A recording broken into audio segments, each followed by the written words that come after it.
अस्सलाम वालेकुम नाज़रीन, तव्हां ॾिसी रहिया आहियो शाहीन न्यूज़ ऐं हाणे सिजावल महाराज पठाण जी रिपोर्ट। सिजावल में ताज़ियुनि बरसातुनि ऐं सुम नालनि जे घरनि तबाही मचाए छॾी। ॻोठ कादब खे बेलाई मुकमल पाणी हेठि अची वियो।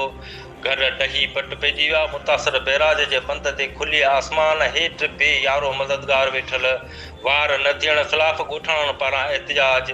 सिजावल तइलके जे ॻोठ कादब खे बेलाई जे रहवासियुनि अंब बेलाई मल्हा यैकूब ऐं उर्स समेत औरतनि ऐं ॿारनि एहतिजाज कंदे चयो आहे त ताज़ियुनि बरसातुनि ऐं जतोई सुम नाले खे लॻल घरनि सबबि असांजो ॻोठ पाणी में मुकमल ॿुॾी वियो आहे ऐं केतिराई घर डही पट पइजी विया आहिनि, जंहिं सबबि असां पंहिंजा बचा वठी बैराज जे बंद ते वेठा आहियूं। हिननि चयो त चूंडियल नुमाइंदनि तोड़े ज़िले इंतिज़ामिया असांजी सार न लधी। हिननि चयो त हिन वक़्तु असीं इंतिहाई अज़ाब वारी ज़िंदगी गुज़ारे रहिया आहियूं ऐं असांजा बचा बुखूं काटण ते मजबूर आहिनि। हिननि सिजावल जे चूंडियल नुमाइंदनि ऐं ज़िले इंतिज़ाम खां मुतालबो कयो त असांखे छांव लाइ हिकदमि टेंट ॾिना वञनि, खाद खुराक लाइ इमदादी राशन ॾेई सहायता कई वञे, ॻोठ मां पाणी पिणु निकाल करायो वञे।